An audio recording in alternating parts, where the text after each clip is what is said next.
Okay, what's up, everybody? It's Kyle once again with another episode of Hillsborough and Hunterdon Real, where I get to interview the local experts and people at the top of their game. So today I'm lucky enough to have my good friend Steve Sargent. So Steve, thanks for being with us, buddy. Oh, my pleasure, man. Thanks for having me.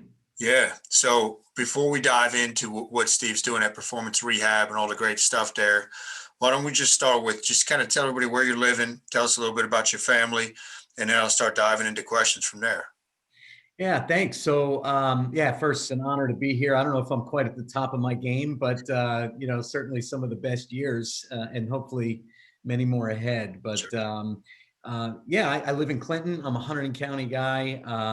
Grew up in Reddington Township, so I've been in Hunterdon a long time now, and have watched it change and evolve. But yeah, love Jersey. My family, I'm married 21 years. I've got two kids. They'll be 16 and I'm sorry, 17 and 19. Wow, it's going fast. Wow. My son will be 17 in June, and my daughter 19. So yeah, I mean, that's a little bit about us.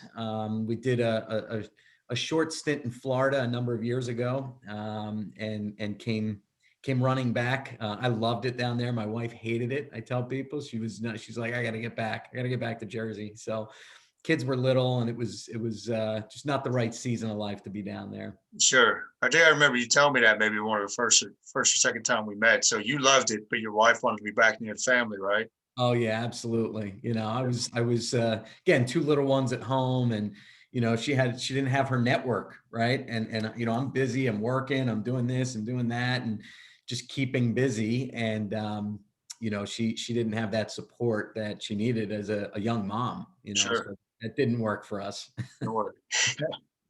So talk about as you grew up in Hunterdon County, you went to Hunterdon Central, I'm assuming, or you went to Immaculata. You went to Immaculata, that's right, because you knew of Casey. Yep. Were you an athlete? Did you play sports as you were growing up? I did. Yeah, I mean, real young in Reddington. I played. I grew up in the Little League. At that time, yeah, kind of back in White House Station. I forget the name of the park back there. Oh my gosh, so many years ago. But grew up playing Little League, and then in Pop Warner football. I was a Flemington Falcon for many years, and just a lot of lifelong friends actually still from that time, even those that moved out of the area, and then played high school football at Immaculata. And so, I was never a highly competitive athlete. I enjoyed athletics. I enjoyed the team aspect.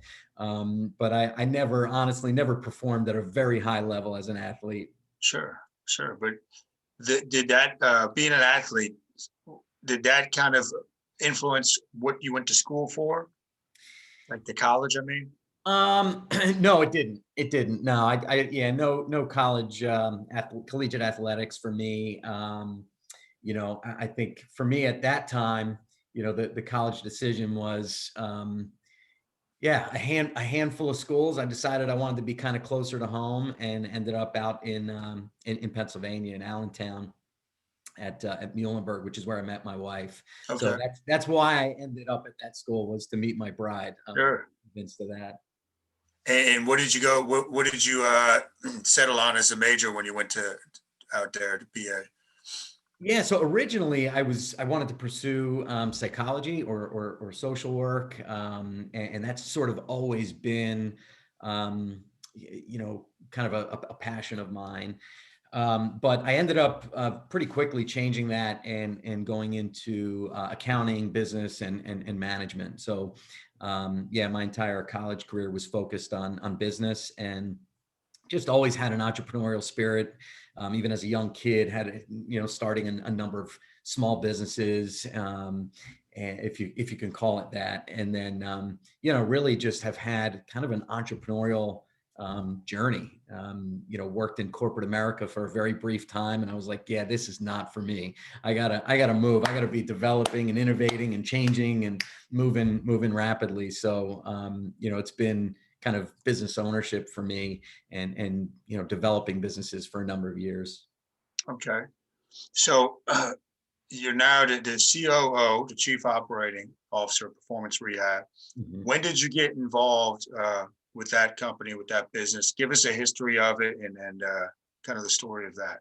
Yeah, yeah. So, interestingly, just going back a little bit, my wife and I were in the food business about, gosh, 20 years ago, 21 years ago. I mean, we were just engaged and then married in the food business in Flemington, and so that was about 4 years, and then a short stint in Florida. And during that time, started a marketing technology company, and uh, kind of low overhead, virtual, and that really was a great little business. But because of that, the marketing technology company, it was mainly geared toward real estate and mortgage banking. Those were sort of the clients for a number of years until the real estate crash.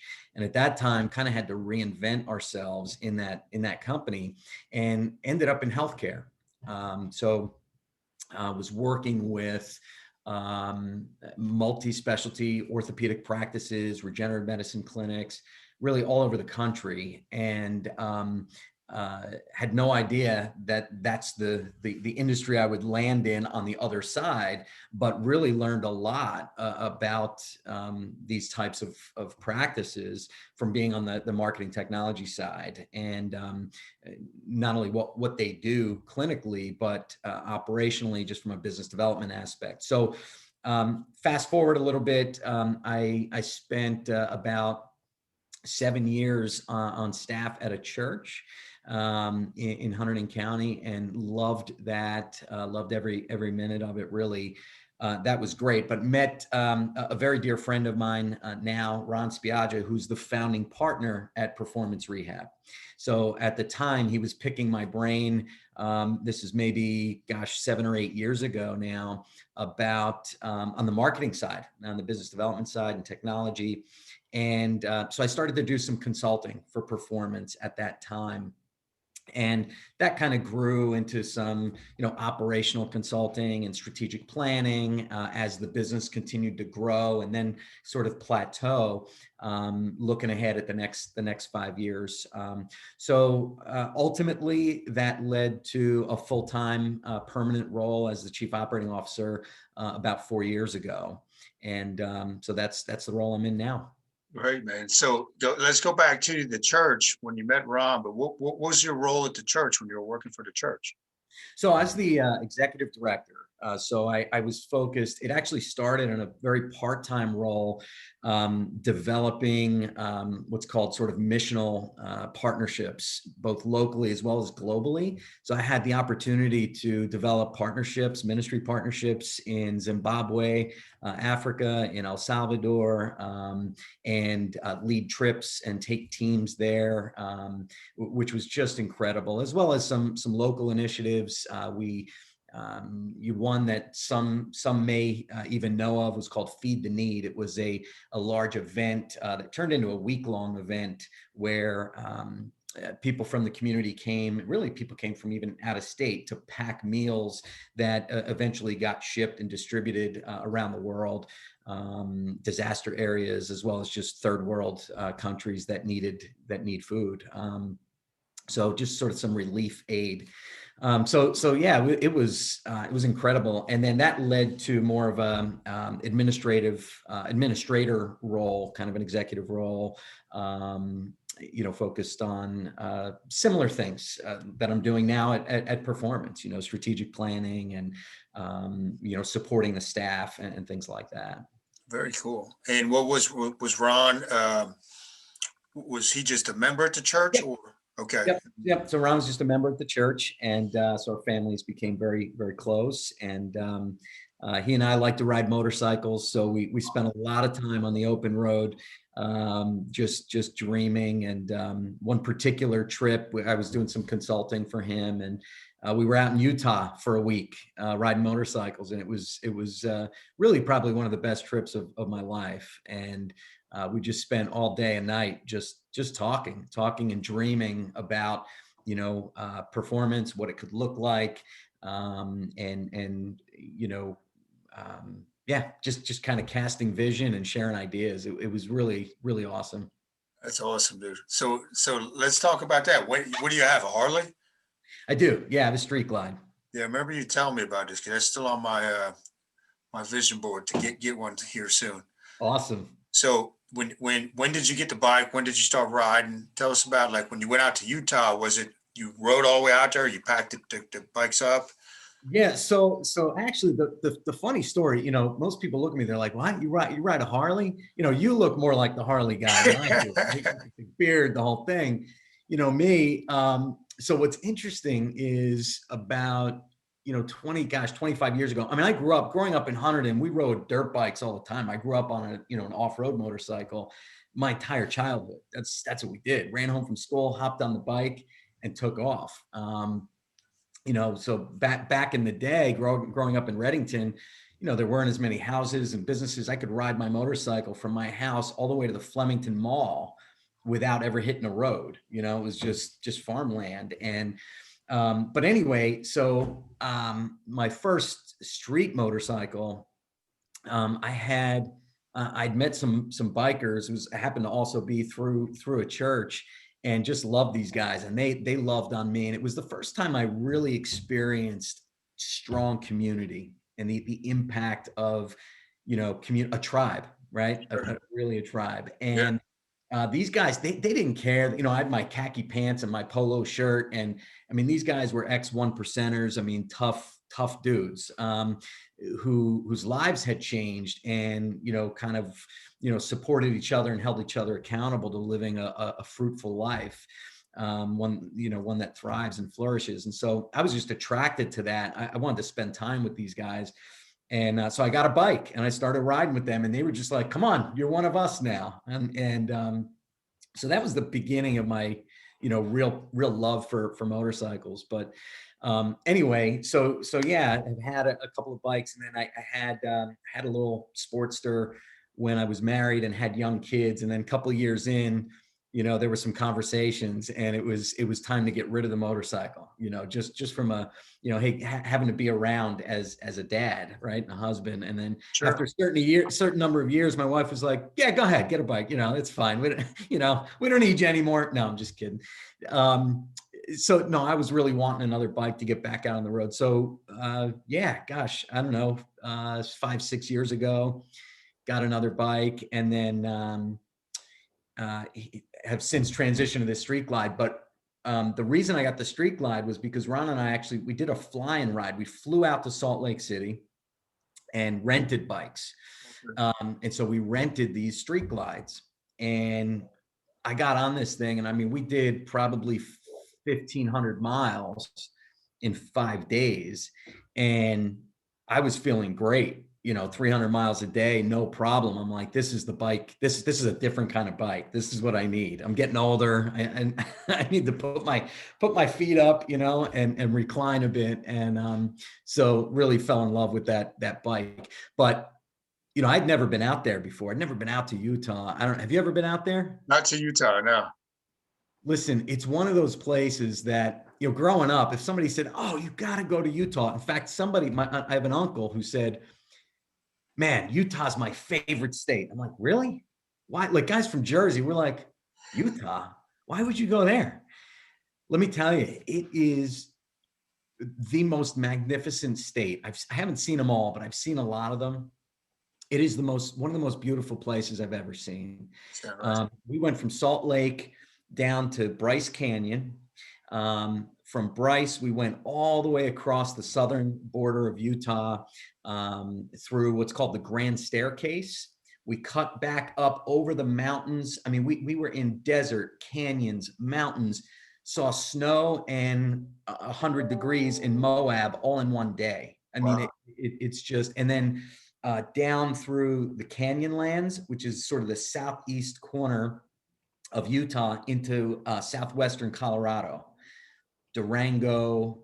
We went all the way up to what's called Uray. These are the Red Mountains, up to Telluride, and then back to Moab and across to Salt Lake. So that was the week trip. It was all of Utah and southwest Colorado. It was amazing. No kidding. That sounds beautiful. I mean, I would love to get there. Yeah. Yeah, the kids would love it. Some great hiking out there. Yeah, I have to put that on the list. I mean, we've done like Idaho and Wyoming, but I want to get there, Utah. Yep. Like, yeah, we're definitely going to do that. And what would you guys do to us? You'd ride around and then at night you rent a hotel or?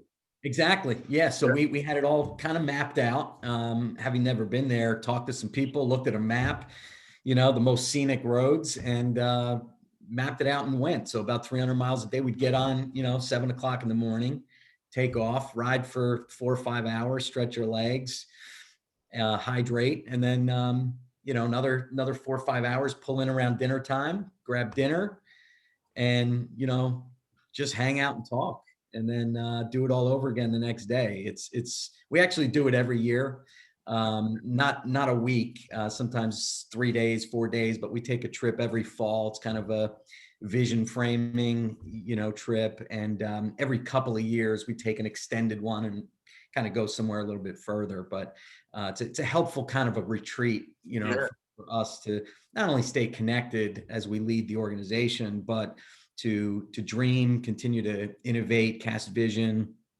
and just support each other personally as well. yeah. That sounds awesome, man. It's a fantastic idea. So you got the recreation part of it, but then you have the bonding, the fellowship, the strategic planning, visioneering.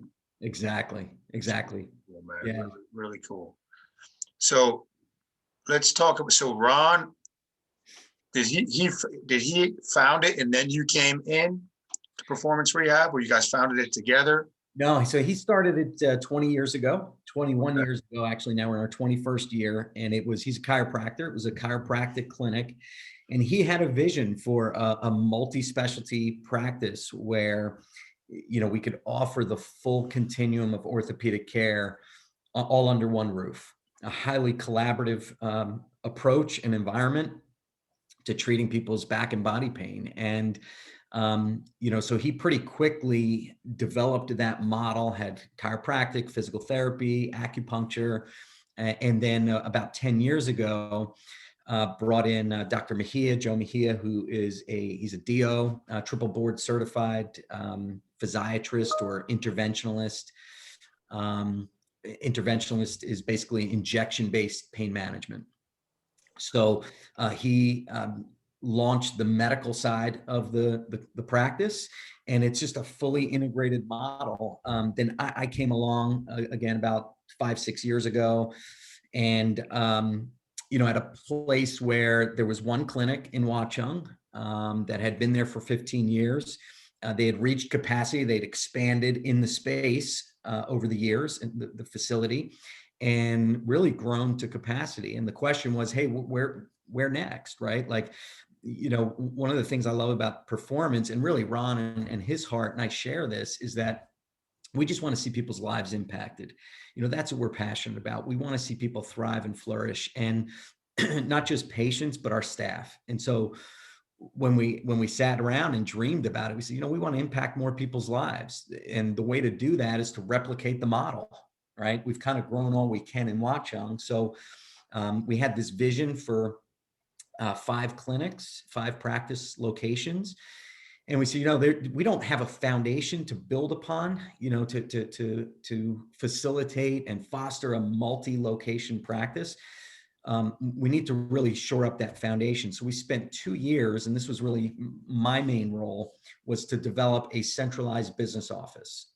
So Ron and I launched a management company that we own together that provides the back office support to all of the clinics. So all of the non-clinical operations, human resources, legal, finance, billing, HR, of course, technology, all of these things that it takes, right, to run a practice.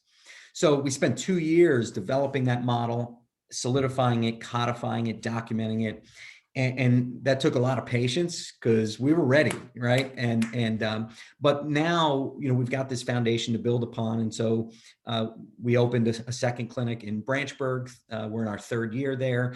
And then we had a really wild year with COVID. It was a year of development and innovation for us, albeit a challenging one. But We launched our third clinic location in Somerset, not far from the Hillsborough Yeah. location. And so we've got 3 thriving clinics now. We've gone from 25 employees to about 75 in just a few short years. And we launched a surgical division as well. So now we've really, as of this past year, completed that full continuum of care, from the most conservative to the most aggressive, albeit we've been non-surgical for 20 years. So that's still our model, is to do everything we can to prevent surgical intervention. But there are times, probably 5% of cases that they just do need surgical intervention due to the trauma that's taken place. And so now we can serve those patients still under the one roof and keep them in that continuum of care where they're getting the post-surgical rehab and they're getting treated the way that we, the way that we treat, which is a very specific philosophy. Sure. I mean, that's awesome. And I've been there to visit once or twice. Really cool place, man. And I just love what you guys are doing. Talk about, for people out there, you talk about strategic planning. That was one of your main roles, right? Yeah. How do you go about that? Like, what's your philosophy with strategic planning? Because people might be in different businesses. They might just have something that hasn't even started yet. It's just a thought in their head. Like, what's your process for that, being that you've been so successful with it? Yeah. So that's something I love to do. I'm a visionary, so I love to help people, help pull vision out of people. But, there's a couple of awesome tools that I've learned from others over the years, and used pretty well. One of them is what's called the vision frame. So vision framing, not all that different than your vision board, probably, Yeah. right? But a vision frame, if you picture a window, right? You got some sunlight coming in there. You're sitting at your desk. So we'll use that as an example, right? So vision, when we talk about vision, um, we can think of vision in terms of the physical, what we actually see, right? And then there's kind of what we don't see. And this applies not only to our personal lives, but to business as well. So if people are in their own businesses, or you want to apply this to your personal life, this is an effective exercise. So picture yourself sitting at your desk like you are, and we can think of vision in terms of basically 4 different distances, right? There's the foreground. There's what we see right in front of us right now, right? So you're looking at your computer. We see each other right now. I see my computer. I see the Zoom meeting. I see the sign in the background. That's the foreground, right? Then right beyond that, in our peripheral vision, for me right now, what I see, I'm in my conference room. I see a couple of conference room chairs, my cup over here, my phone, some pens, and that's just sort of, right in the periphery, right? Then in the midground, if I adjust my eyes up and now I look out the window, what I see right out the window is that what's called the sort of midground, right? And I see a bunch of trees. I see the snow, I see a playground, a lamppost. And then beyond that is the horizon, right? Then I see the horizon. If I look up and I look out, now right now it's all kind of white. I see the treetops, the clouds, and that's sort of the horizon. Well, that requires me to adjust my vision, to move my eyes. When people get stuck in their vision, whether it's I believe, in their personal life or in their business life, it's because they're fixated on what's right in front of them, right? They're stuck on the foreground. So it requires practice and discipline, but mostly practice, to adjust our vision as we go about our day. So I practice actually moving my eyes, looking up. And as I do, I'm thinking about the time frame that I can apply to that vision point, right? The midground, the horizon. I'll stop. I'll think about that. So let me pause there, but let's take that whole model and apply it to either our personal life or business. The foreground, and if you picture actually a window frame, Mhm. right? So let's say this is the window, okay? Well, if we break this up into 4 quadrants, top to bottom, okay? The top, remember, is the horizon. What's right in front of me here is the foreground. So this section, this bottom quadrant, represents 3 to 6 months. Okay. 3 to 6 months. Right above that is 1 year. The third quadrant is 1 to 3 years. And then the horizon is 5 years.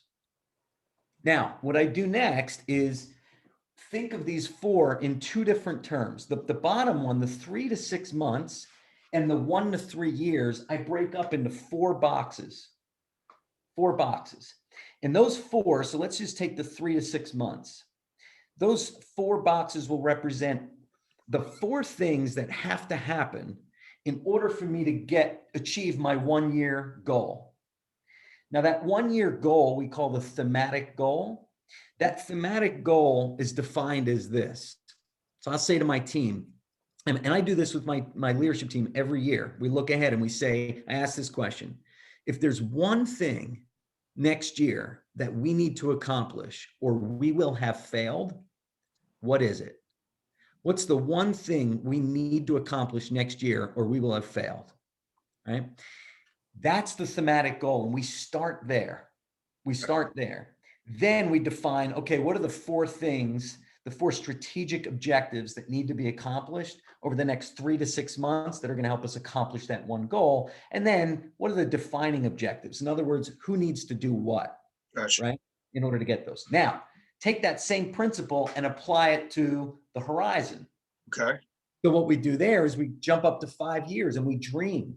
We blue sky it. We say, okay, 5 years from now, let's dream big. What's the BHAG? What's the big, hairy, audacious goal? Where do we want to be, right? And then what are the 4 1 to 3 year objectives, strategic objectives that we will need to accomplish in the 1 to 3 year time frame? Not now, but 1 to 3 years in order to accomplish that 5-year horizon, right? What do we look like in 5 years? So that's a really quick, That's awesome. drinking from a fire hose tool, but and then the finished product, the idea is the vision frame, but this finished product is what we call our horizon storyline. So it's a 1 sheet of paper, it's 1 piece of paper that drives every decision. Everything that we do as an organization, as a team, is done through the lens of that storyline.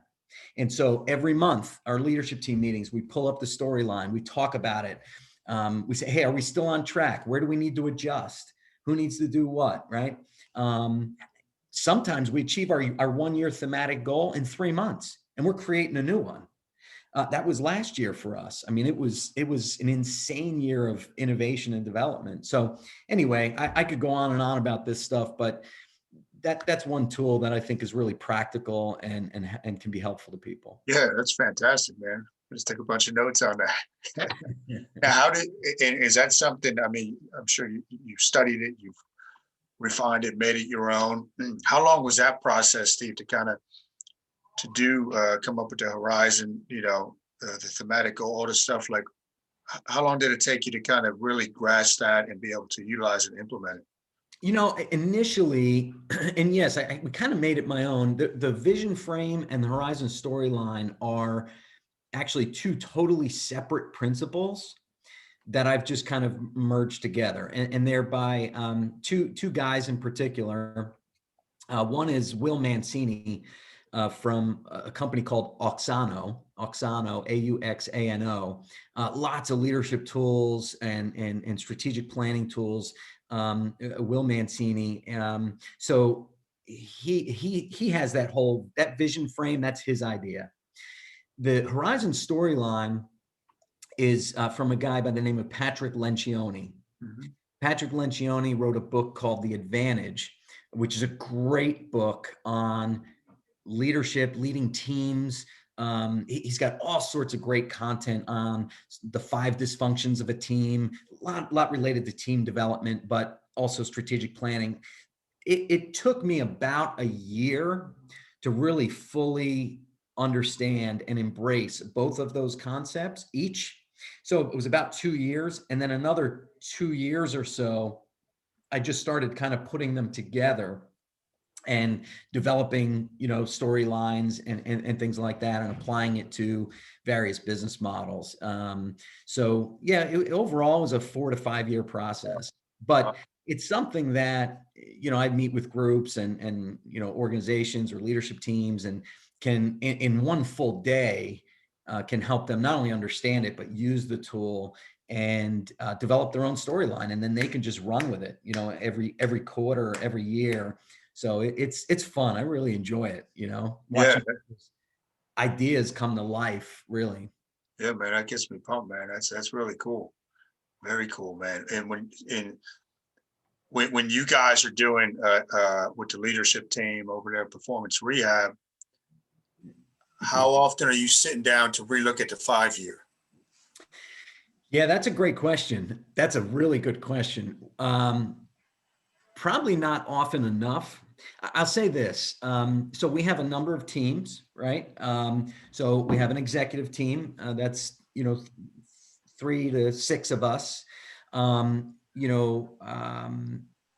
looking at it constantly. It's again, it's when I say looking at it, we're aware of it. We're bringing it up. We're reminding ourselves, which is why it's so important to have it all on one piece of paper. Because even though we're working on the bottom stuff, and the idea of the storyline is that the bottom half changes every year or every 6 months, right? So you're erasing, adding in, but that horizon stays there for 5 years. So we're actually just coming up. I mentioned I've been with Performance 4 years now. So we're 4 years in to our 5 year horizon. And it's fun to look back. Actually, if I showed you, the 5 year was, it was 4 independent clinic locations. It was a fully replicable model, a certain level of revenue, and essentially a model whereby our staff has the opportunity to thrive and flourish. And I could talk more about that if you wanted. But anyway, so we're looking at that constantly, but every year we sit down and we discuss it. Is it still the horizon? It's still the target? Do we need to tweak it? We've actually added a couple of things as we've innovated and developed over the years, but it's something that we can't lose sight of. You have to pull it out, which is why I love that the whole thing's on one sheet of paper, because you can't miss it. Yeah, yeah. We'll talk about, are you good on time? I know you got a meeting at what? I'm good. I'm good till 10. So it's up Yeah. to you. Talk about, because I think that's super important. And, selfishly, I love learning this stuff. But with the staff, how do you guys go about that, making sure that they're fulfilled and they're kind of achieving their life's work? So that's what gets me up every morning. To be honest with you, I love the business stuff, but I love the people stuff more, man. When my feet hit the ground and I run out the house, what gets me excited to come to work is to not only engage people and engage our staff, but to innovate and develop new ways of helping them thrive and flourish, not just at work, but in their personal lives. So what does that look like? I've spent the last 4 to 5 years working on this, and it started with really uh, fully defining our culture. What's the culture that we want? There's organizational values, and then there's your culture. So we've got some really core values, which are very patient focused, patient care, innovation, honor, collaboration, how we operate as a team. But those values are underpinned by our culture.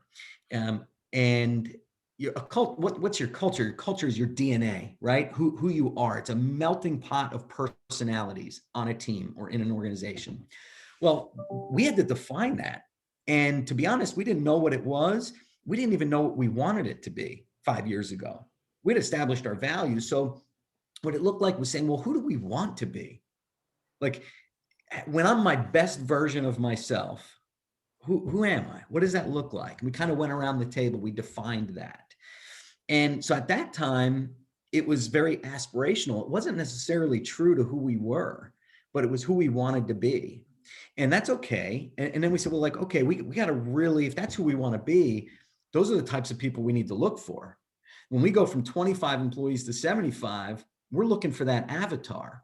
So what we named our culture internally is called the ideal team player. This is another concept from Patrick Lencioni, by the way, the ideal team player. And we define the ideal team player as someone who's humble, hungry, and smart. So these three things: humility, grit, and emotional intelligence. When I say smart, I mean EQ, not IQ. So, and I can unpack that if you want, but that humble, hungry, smart, that feeds our values. When we live that out, our values take care of themselves, right? And then we achieve what we want to achieve, and it flows outside of the organization into our personal lives, right? As people begin to thrive and flourish and be developed, and they learn tools and techniques. You see this all the time, right? And then it impacts people's life at home, their marriages, other relationships, their kids, their communication styles begin to change, their ability to resolve conflict evolves, right? All these different aspects of, being a person, right? Yeah. Of life. So it starts with that. And then that's who we look for. So when I interview people, which I do a lot of, I talk about these. I talk about our values, and I talk about our culture. And, my job is to talk them out of a job, to say, listen, like, here's what humility looks like, right? Here's what grit looks like. We're a blue collar, hard hat, lunch pail, roll up your sleeves, do what it takes, jump in the pit with the guy next to you to get the job done. Are you up for that? Right? Humility. What's that look like? It means literally no ego. Our clinicians collaborate every day. It requires so much humility. They all have specialized training in all these different areas. For them to come together and collaborate on every patient's case, they have to put what they believe to be true aside and agree to consensus on the team, right? To do what's in the best interest of the patient. That's the secret sauce of our model. Now the smart piece, the EQ or emotional intelligence, Yeah. that's the piece I love to focus on the most. I'm mining for conflict constantly. I'm mining for it. I'm looking for anything that's off relationally, and I'm bringing it up, talking about it in meetings. I mine for conflict, and we discuss it, and we have a way of resolving conflict that's culturally acceptable in our environment internally, and how we communicate with one another. But what does it look like? It means being direct but compassionate, caring for the other person, hungering for feedback. I believe feedback's the breakfast of champions, right? Wanting feedback, being able to give feedback in a way that leaves that person feeling totally cared for and loved, but and not dismantled, right? So as we practice this stuff, and we screw it up all the time. Don't get me wrong. I'm not sitting here saying, yeah, we got this down, man. No, we screw it up. But the difference is we screw it up, we stop, we take responsibility for it, we hold each other accountable, we brush each other off, and we do it again, But what begins to happen is you start to see real life change, right? You see people really start to grow and develop, and you hear stories about how their life's changing outside of here. Our performance review process is not at all about how you performed in your job. I say, if you don't know how you're performing in your job day to day, week to week, there's a problem, and that's on me, because you need feedback regularly, right? So nobody should get to a performance review and be surprised about hearing something about their performance. It's all about how that individual's doing. Are they thriving? Are they flourishing? Where do they need support? What areas of their life would they like to develop, both at work and outside of work? So one last unique thing we do, we have a chaplain on staff, a staff chaplain, Okay. who is a clinical counselor. He's a life coach. He's just a warrior. He's awesome. So he's an integral part of my HR team. He and I meet weekly every Thursday morning. I need it. I need my meetings with Rob. But he is available to every one of our staff. He's available to our patients as well for any kind of support, emotional support, spiritual development, leadership development, life coaching, any aspect of life where someone just needs to, is looking to grow and develop. He's masterful at it. And so that's been amazing. We launched that this year, and we have a number of our staff that take advantage of meeting with and connecting with Rob and using him as a sounding board and a guide. So these are just some of the things we do to kind of pour into our staff. We've developed a performance university. So we have leadership development classes twice a week that are all optional, Tuesdays and Thursdays. Rob leads those. And then we have monthly workshops. Twice a quarter, it's optional. They're webinars like this, where we have speakers come in and speak on a particular topic. It's usually personal in nature. So anything from financial planning to dealing with stress and anxiety.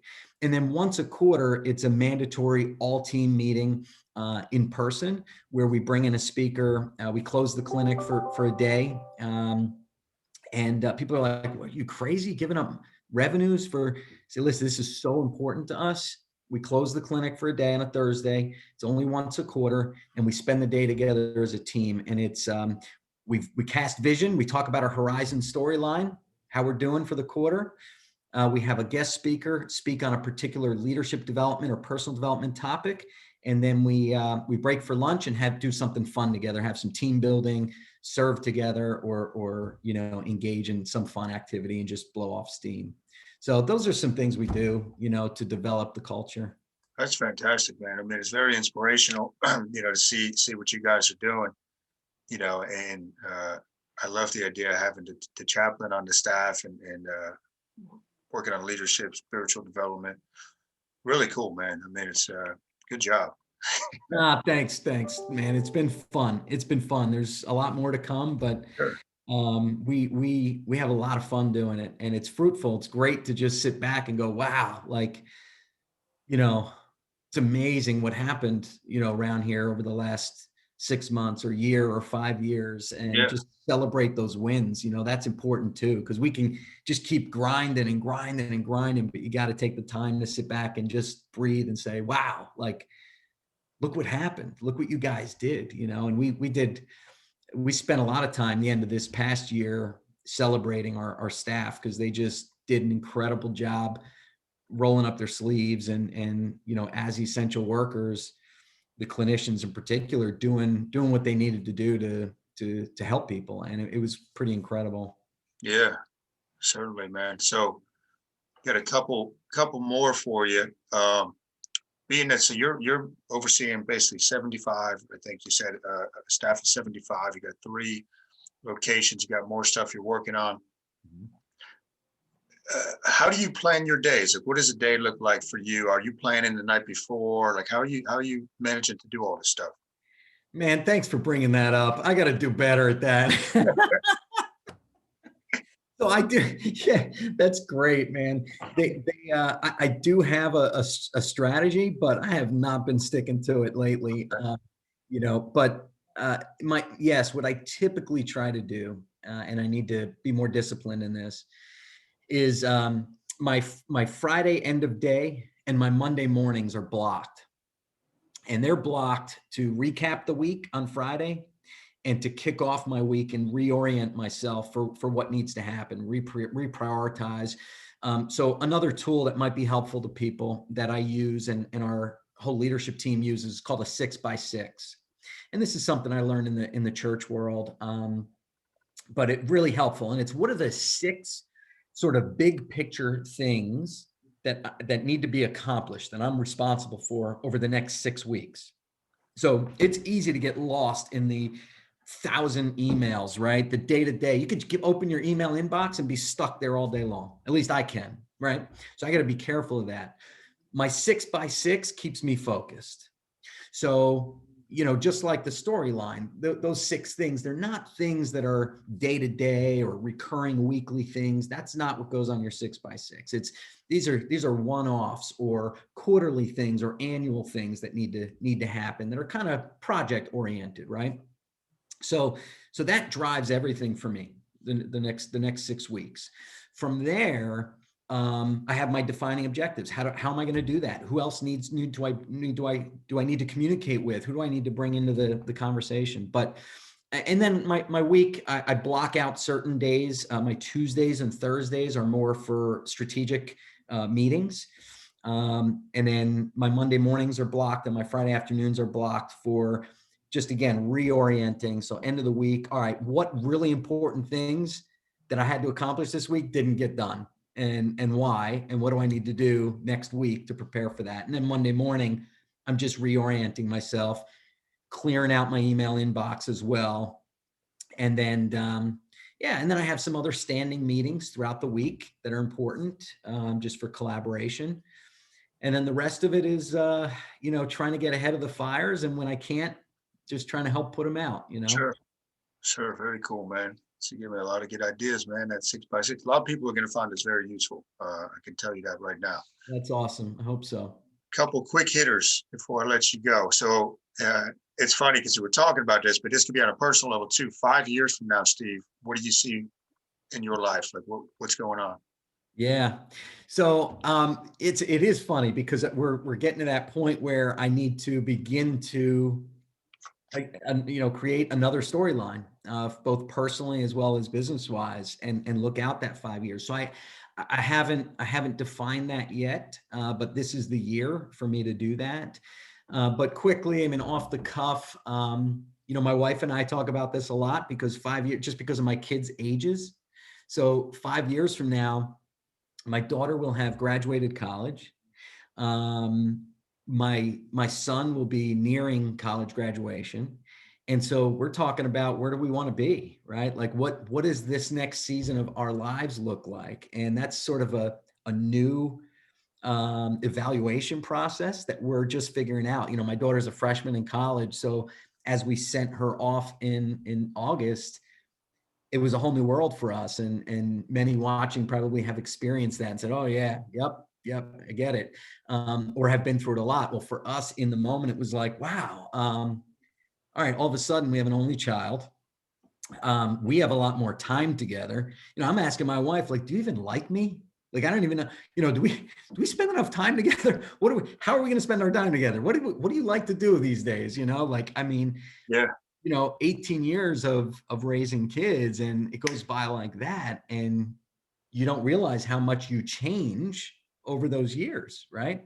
And so we're really enjoying that, but it's also challenging. You're going, wow, like, so the conversation is, wow, like, yeah, what does this look like? What are our retirement plans or semi-retirement plans? So there's that segment. Business wise, we're pretty clear. I mean, we haven't written it down, but we know where we want to be, and we kind of have a target in the next 5 years. And it's ramp up, it's scale. We want to take this Somerset County practice statewide, and really replicate the model and scale it quickly. We're working very hard this year on some things that will prepare us to do that. They're primarily training and development related, because our biggest our biggest obstacle to growth is the human resource. It's having the right human resources trained appropriately in order to scale, because it's a very complex model of healthcare that we conduct. So, but it looks like, going from at the end of our 5-year plan, we still believe we'll have 5 locations.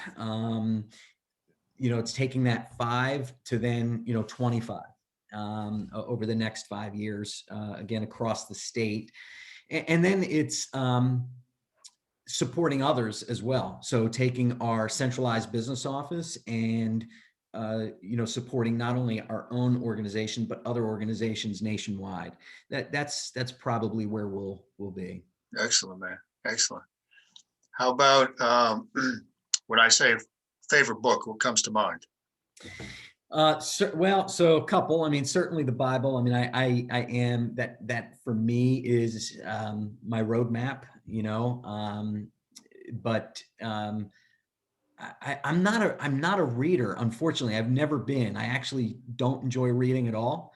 I find it very difficult to sit still. These are all my weaknesses.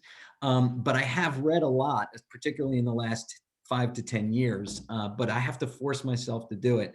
But I mentioned one already. The Advantage by Patrick Lencioni was a game changer for me. Another one that related to culture that Dr. Pacillo here at Performance turned me on to is Culture Code.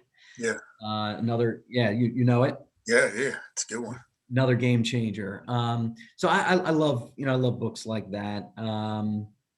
Right now, I'm reading books about, and they're short reads, but I'm reading books related to gentleness.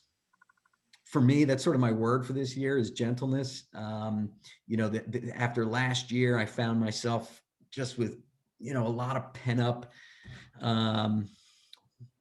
call it what you will, frustration. Okay. And just a lot of that's wrapped up in sadness, just looking at what's going on in culture in our world. So I'm really focused on developing myself in that area. So particularly, the name of the book I'm reading right now is eluding me, but it's essentially about approaching everything that's going on in our culture with a spirit of gentleness. And so that's kind of what I'm focused on right now. Very cool, man. And with the Bible, are you reading that daily? Like, what's your practice with that? It is. That's a daily. Yeah, that's a daily morning. My morning time. Every morning. Never miss. I mean, it's rare that I'll miss one, but actually have a group of men that I connect with virtually every morning on a particular passage or theme, and we just hold each other accountable, encourage each other, strengthen each other. And so that's been for the last 10 years of my life, surrounding myself with a group of men that are both further along than me, as well as those that are, younger, right? That has been just a game changer for me, Very cool, man. having that network and that community. Very cool. Last one. If you were to go back to your 20-year-old Steve, 20-year-old self, what advice would you give him knowing what you know now? I could and probably should write a book to my 20-year-old self, because there's a lot, but and there's been a lot of books about this. I probably don't need to rewrite it, but just buy the book and send it to them. But it would revolve around don't sweat the small stuff, and it's all small stuff. Or it would be called breathe. Just slow down, breathe. For me, I've spent a large portion of my life chasing. Chasing Daylight is another great book. I think it was Erwin McManus. It's just about not enough time in the day, right? Not enough time, just chasing daylight. And that was for me feeding a wound that has taken years to resolve and get some healing from. But yeah, to just slow down, breathe, and just take the time to a lot of what you preach and a lot of the things when I listen to you that you talk about and the disciplined life that I did not have for 40 years, that I'm still just learning to do through practice. And it's one of the things I love about your organization and your team and just your own philosophies, because I think that's critical. And not discipline in a beat yourself up every time you fail, right? But to have structure in your life, and that structure is not bondage. They're not handcuffs. In fact, there's freedom in the structure, right? Oh, yeah. And in the discipline. And I think that's what I would tell the 20-year-old me is, don't believe the lie that discipline and structure handcuffs you. There's freedom in that. And just sit, be, and take it all in. Life has a lot to offer. And, unfortunately I ran so fast for so many years, I missed a lot of it, but I'm thankful. I worked from home for a number of years as a self-employed person. And so like you, I got to spend a lot of time with my kids, Yeah. watch them grow up. I didn't miss much. So I'm thankful for that. I have very few regrets there, but, taking the time to just be, my mission is to listen intently, respond compassionately, and serve sacrificially. And again, I screw that up all the time, but that requires me to be still and not be thinking constantly about me, but to truly focus on the other person. And here I am, I've talked most of the time. So No, this has been great. I mean, I've been asking the questions, man. It's just excellent. And it's so rare. I know we got to hop off here. You got a meeting, that you have a personal mission. That's something I've been focusing on a lot. Most people, and it's not their fault, but they can't even tell you what their life's mission is. They that's didn't true. give it any thought. So that's right on, man. I mean, very inspirational today. Tell people where they can find out more about performance rehab and connect with you. If let's say it's a business owner that said, I want to bring Steve in to Yeah. do a day with us. Yeah, happy to even just provide whatever support or insight I can, or be a sounding board anytime for anyone. I love doing that. So for me, Facebook is great. You can look me up on Facebook, or you can email me. It's Sargent, SSARGENT,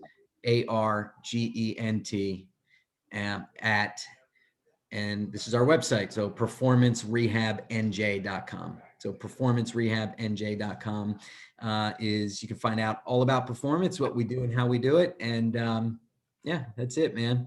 Great, man. Awesome. Let me just bring this to a stop.